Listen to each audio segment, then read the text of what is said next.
Iqembu le-DA selithumela isixwayiso esiphuthumayo kuMnumzane Cyril Ramaphosa esimxwayisa ngokuba uma eke wasayina iBela Bill kuyobe sekunguphuma kwabo kwi-GNU.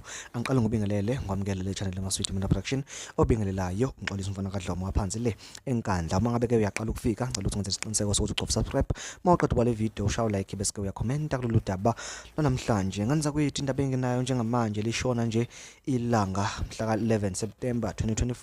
Sithi ke iqembu le-DA selithumele isixwayiso esiphuthumayo kuMnumzane Cyril Ramaphosa sokuba angalinge asayine iBela Bill ngoba ke bathi bona bayayiphikisa, kanti ke futhi wonke umuntu kwalapha eMzansi Afrika ngiyacabanga ukuthi ke unalo ulwazi lokuthi ke i-DA ayifune lutho ngento ke ehambisana ke ne-Basic Education Laws Amendment Bill obizwa ngokuthi ke iBela Bill. Kanti ke kulindeleke ukuthi uMnumzane Cyril Ramaphosa asayineke lo mthetho ekubeni ke usebenze lapha eMzansi Afrika. Kulindeleke kuba ke awusayine kuLwesihlanu lolu ke esuya kulona okuzobe ke kumhla ka-13 kuSeptember 2024. Iqembu ke le-DA selijube upresident walo kuMnumzane Johnston Heiser ukuba ke agijime ayohlala phansi abeke ne-meeting kanye naye uMnumzane Cyril Ramaphosa bezame ukuthi ke bakhulume le ndaba kanye ke bazame ukuba ke bemnqande ukuba ke angayisayini iBela Bill. Leli qembu ke liphinde laveza ukuthi ke mangenzeka ukuba uMnumzane Cyril Ramaphosa usayina lo mthetho lokho kuyobe kukumosha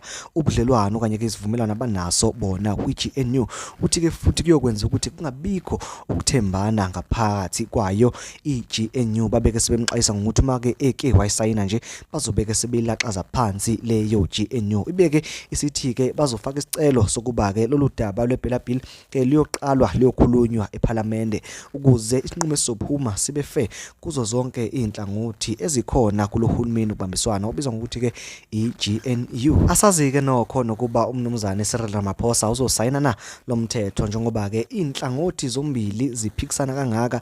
Abantu nje okanye ku-premier nje uMnumzane Panyaza Lesufi wayekade ke eshilo wathi ke ayisayinwe leyo Bela Bill, nakhona lokho ke wayekade kusho ngelanga lapho khona i-DA yayikade imemezela ukuthi ke iBela Bill iyinto nje engayisebenzi indaba yayo. Kanti ke ngangakhuluma ngalo ke futhi ke lolu daba nguthulela lona ngenkathi i-DA imemezela ukungena kwi-GNU yathi yebo bayangena ku-GNU, kodwa lokho akusho ukuthi ke sebezoyivumela ukuthi ANC isayine iBela Bill. Nganza kwethu le ndaba inkulu kakhulu, sifuna ukwazi ukuthi ke ingabe izoba namuphi umthelela kwi-GNU. Kanti ke futhi sizophinde silinde sibone ukuthi ke ngoLwesihlanu uMnumzane Cyril Ramaphosa uyayisayina noma akayisayini na leyo GNU. Okwamanje nje ngicela ukuthi ungenzele khona ukuthi ungicofele subscribe, like bese uyakhomenta, uphinde ungakhohlwa ukucofa ke le nsimbi ibizwa ngokuthi ke notification bell ukuze ungeke usale ngaphandle uma ngabe ke sengeza ne-update kulo ke lolu daba. Ngiyabonga.